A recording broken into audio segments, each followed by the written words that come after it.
Queridos irmãos e irmãs, nós viemos aqui para falar com o Senhor ou para ouvir o Senhor?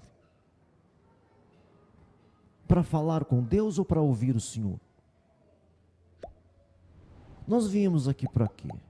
Essa é uma resolução séria que devemos tomar. Nós viemos aqui para blá, blá, blá, blá, blá com o Senhor, ou para dizer, Senhor, fala que o teu servo ouve? Por que será que nós viemos aqui? Isso tem que ser resolvido. Porque se aqui é um clube, então a gente veio para falar, bater papo, conversar, se relacionar. Mas se isso aqui é o lugar onde Deus fala conosco, então nós precisamos ouvir. Irmãos, eu tenho a impressão, eu ouvi alguém falar isso uns anos atrás, né? Que se nós tivéssemos um tempo assim, um cara a cara assim com Deus, Deus se tornasse visível assim, palpável, e você tivesse um cara a cara com Deus, a gente chegaria para Deus com um monte de petição, de anotações para pedir, ou com uma caderneta para falar assim, fala aí, Senhor, que estou ouvindo. Pensa nisso. Se você tivesse assim, um cara a cara com o Senhor, você chegaria com uma caderneta cheia de petições, de pedidos para fazer para Ele, ou você chegaria com uma caderneta em branco, para dizer, fala aí, Senhor, o que o Senhor quer de mim?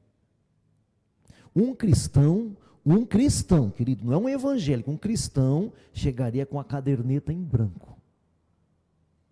Mas um crente chegaria com a caderneta cheia, repletas de coisas para pedir.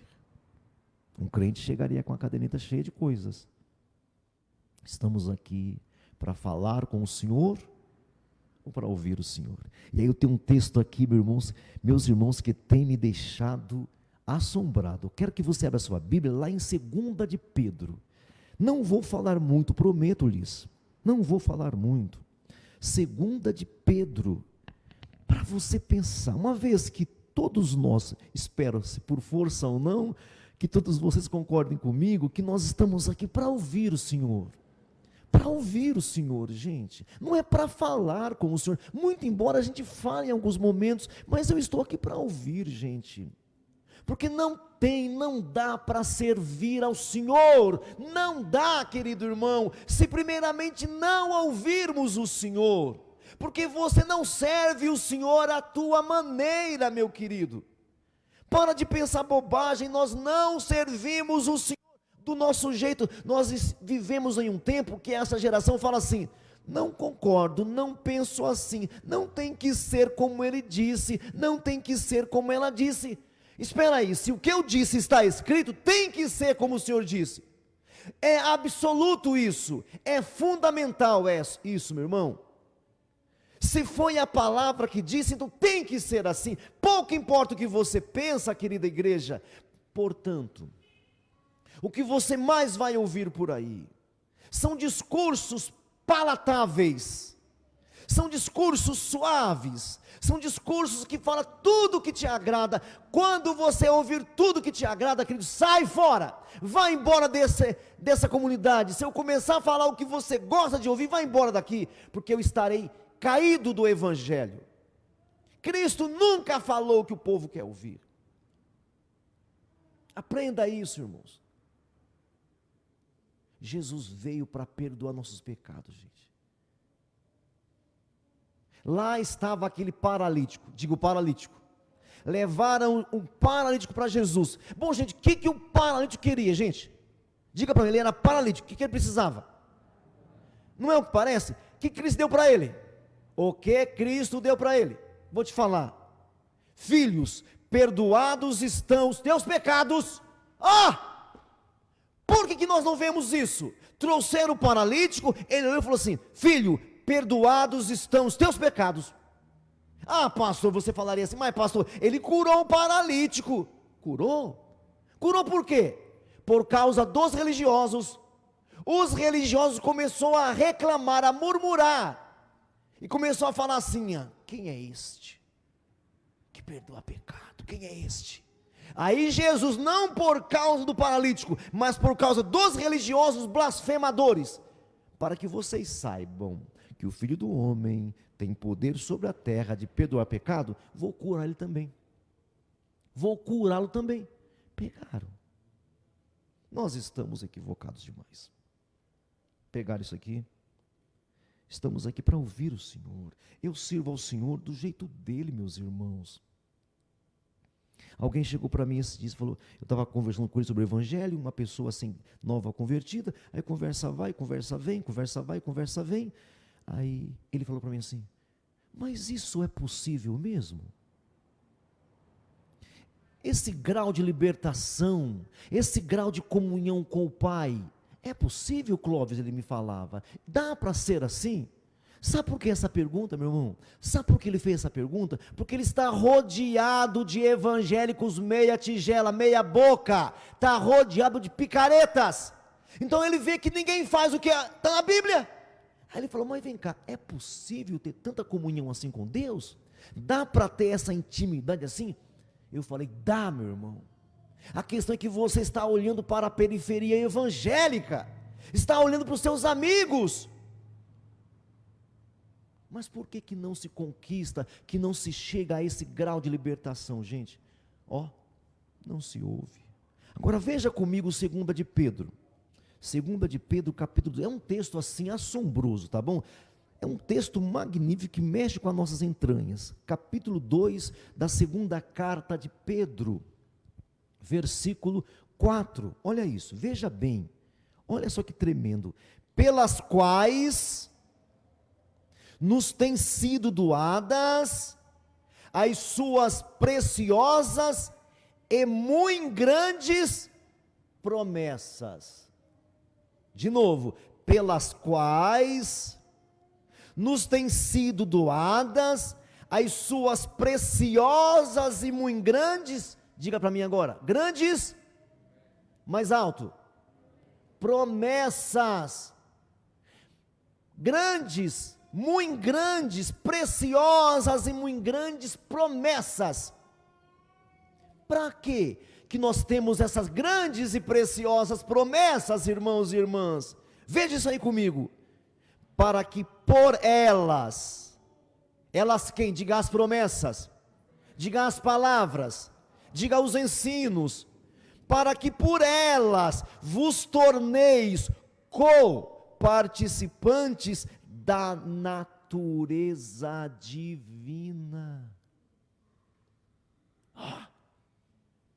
Deixa eu mexer com a parte grosseira aqui agora, só a parte, depois eu volto para a parte suave. Participante do que? Está aí? Da natureza divina. Natureza animal, natureza humana, natureza divina. Diga isso aqui: natureza animal, natureza humana, natureza divina. Marca bem isso. Tiago fala muitas vezes que muitos de nós andamos de acordo com a natureza animal, que faz as coisas por instinto, seja sexual, seja emocional, ou os cachorros não têm emoção. Os meus cachorros, quando eu viajo, meu irmão, eles ficam tão sentidos, que eles ficam 2 dias sem comer. Falar que eles não têm emoção. Eles têm emoção, e muita emoção. Natureza animal, natureza humana, natureza divina. A natureza humana até que é boa, se ela andar na humanidade. A questão é que ela inclina ou para um para outra. Aqui fala da natureza divina. O que é a natureza divina, gente? O natural de Deus. O que é natural de Deus? Misericórdia, paz, amor, longanimidade, todas as coisas boas. Deus só é bom. Diga, Deus só é bom. Diga o tempo todo. Diga mais ao tempo todo. Deus nunca é mau, gente. Gente, aqui, Ele nos deu promessas. Escuta isso aqui. Ele nos deu palavras para que nós participemos da sua natureza divina. Livrando, veja o finalzinho aí, do verso 4. Livrando-vos da corrupção, das paixões que há no mundo. Está vendo? A aldeia, gente, está percebendo? Ou nós estamos na aldeia animal, ou nós estamos na aldeia humana, e a aldeia humana é dividida em aldeia psicológica, filosófica, sociológica e por aí afora, mas Deus te convida para a aldeia dele, para o pensamento dele. De novo, veja comigo o verso 4: pelas quais nos têm sido doadas as suas preciosas e muito grandes promessas, para que por elas vos torneis participantes da natureza divina. Natureza de Deus, a mesma natureza do Senhor. Olha esse texto aqui: bem-aventurados, abençoados os pacificadores, os limpos de coração, os misericordiosos. Olha esse finalzinho aqui: bem-aventurados os limpos de coração, porque isso, verão a Deus. Vou repetir devagarinho para vocês, presta bem atenção agora desliga tudo agora. Bem-aventurados os limpos de coração, porque verão a Deus. Como é que você interpreta isso? Vou te falar como é que você interpreta isso. Se eu for limpo de coração, percebe, me acompanha. Se eu for limpo de coração, limpo, então eu verei a Deus. Será? É assim que nós interpretamos. Se eu for limpo de coração, então eu verei a Deus. Que tal essa daqui? Se eu for limpo de coração, eu, Clóvis, for limpo de coração, então vocês verão Deus em mim. Está vendo como o evangelho está contaminado? Porque não respeitam a palavra de Deus? Se eu for limpo de coração, verão a Deus. Bem-aventurados os misericordiosos, porque as pessoas vão ver Deus, gente. É igual aquele texto que eu já preguei aqui há 2 anos, o ano inteiro. Segue a paz e a santificação, sem a qual ninguém verá o Senhor. Eu ando em santificação, não é para eu ver Deus, eu ando em santificação para que o mundo possa ver Deus em mim. A natureza de Deus em mim, meu pessoal. Agora você fala: pastor, é muito difícil. Por que é difícil? Porque cada um de nós pensamos no nosso umbigo, no nosso come, bebe, dorme. Nós queremos os iPhones, nós queremos os Galaxies, nós queremos a modernidade e esquecemos as promessas de Deus, não ligamos para o que Deus fala. Bem-aventurados limpos de coração, porque só assim as pessoas poderão ver Deus. Quando eu comecei com vocês e parei no meio, o livro de Marcos, é porque não dava tempo, não era tempo de vocês receberem isso, mas o tema do livro de Marcos é: vinde e eu farei de vocês pescadores de homens. E aí você pega, você vai lendo os evangelhos e você pensa que você é Zaqueu, você pensa que você é o Bartimeu, você pensa que você é o Nicodemos. Nós não somos, na história nós somos Jesus. Eu não sou o Zaqueu, eu não sou o Bartimeu.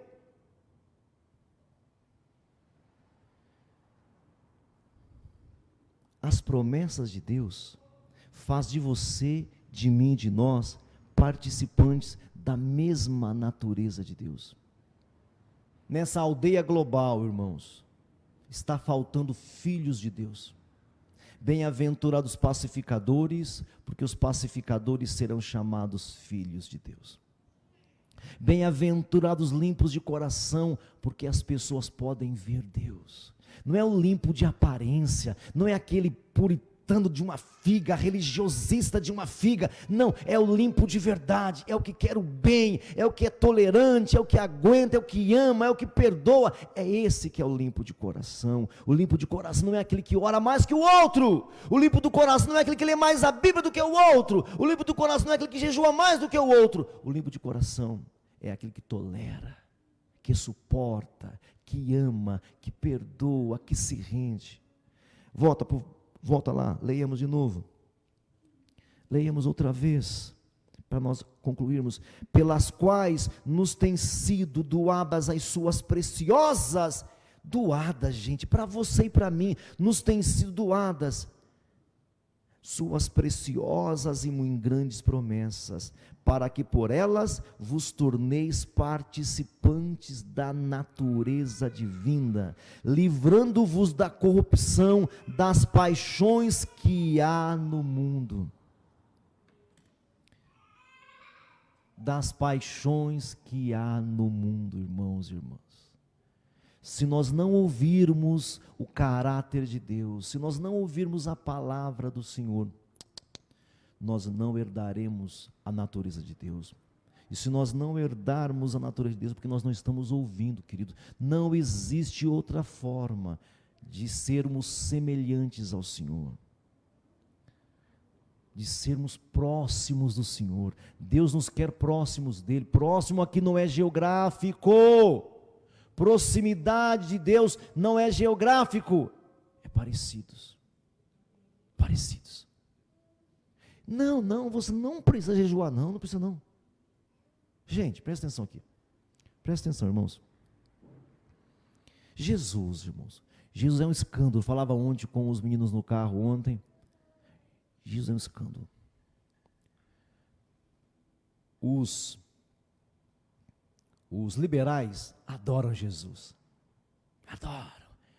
Como Jesus é liberal. Mas os conservadores também adoram Jesus. As feministas ou os feministas adoram Jesus. Mas os machistas também adoram. Todo mundo gosta dele e se escandaliza nele. Todo mundo. Os liberais gostam tanto de Jesus que falam assim: Jesus, ele perdoou a mulher adúltera. Ele perdoou o Zaqueu bandido. Então os liberais adoram porque parece que Cristo passa o pano. Mas os conservadores radicais adoram Jesus. Fala assim, quando Jesus fala assim: se te baterem numa face, dê o outro lado. Aí o liberal não gosta, mas o conservador gosta. Se te pedirem para caminhar 1 milha, caminhe 2. O liberal não gosta, mas o conservador gosta. Ou então aquele texto assim: se te pedirem a blusa, dê também a camisa. Os liberais não gostam, mas o conservador gosta. Só que esses mesmos liberais que amam Jesus, apedrejam Jesus. Esses mesmos conservadores que amam Jesus, apedrejam Jesus. Por isso que você não tem que ser machista, feminista, liberal, conservador, de esquerda, de direita, nada disso. Eu não sou nada disso. Eu quero ser do alto. Eu quero ser de Cristo. Eu quero ser sempre de cima. Eu quero ser sempre governado pela palavra dele, sempre. Então não seja de esquerda, não seja de direita, não seja conservador nem liberal, esqueça isso, porque você vai se perder. Não fala a favor do homossexual, nem contra, seja de Cristo, porque hoje somos amiguinhos desse povo que é rejeitado. Eu já sou amiguinho desse povo que é rejeitado. Nós escolhemos um lado, mas Cristo não escolhe um lado, Ele não escolhe um lado. Mas nós achamos liberais, aquele que tem uma mente mais liberal, gosta de Cristo, porque Cristo parece que passa um pano. E os conservadores gostam de Cristo porque parece que Cristo é muito rabugento, ranzinza, puritano. Ele não é a mesma coisa nem outra. Por isso que o João escandalizou. O João Batista. O João que falou assim: eis o Cordeiro de Deus que tira o pecado do mundo. Ele não falou isso? Falou ou não falou? Eis o Cordeiro de Deus que tira o pecado do mundo. Passou 6 capítulos. João Batista, não é o Clóvis não, o grandão, o poderoso João Batista, ficou em dúvida. 6 capítulos, mandou perguntar para Jesus: Jesus, o Senhor é o Senhor mesmo? Será que eu me enganei com o Messias? Eu espero o outro, é o Senhor mesmo? Aí Jesus dá uma resposta que poucos de nós observamos. Aí Jesus dá uma resposta que ninguém observa. Ele falou assim: olha, os surdos ouvem. Ouvem! Existem muitos cristãos evangélicos que não ouvem mais. Como é que a gente se torna participante da mesma natureza de Cristo, gente? Ouvindo a voz dele, recebendo as promessas. A gente pensa que promessa é assim. Você pensa que promessa é: você vai se dar bem, você vai se dar mal, você vai se dar bem, você vai se dar mal, você vai se dar bem. Não, gente. Promessa, gente, é muito mais forte e profundo do que isso. Para que vos torneis participantes da natureza divina, livrando-vos da corrupção das paixões que há no mundo. Vamos ouvir mais o Senhor. Quando abrirmos aqui a Escritura, se prepara que vem chumbo grosso. Quando abrirmos a Bíblia, querido, se prepare que lá vem bazuca, vem bomba atômica. Quando abrirmos a palavra, se prepare que vem bomba para cima de nós. Porque Deus fala aqui nesse púlpito, Deus fala, o céu se abre. É que nem todos ouvem, nem todos percebem, nem todos são sensíveis. Mas a palavra vem. Curva sua cabeça, feche os seus olhos.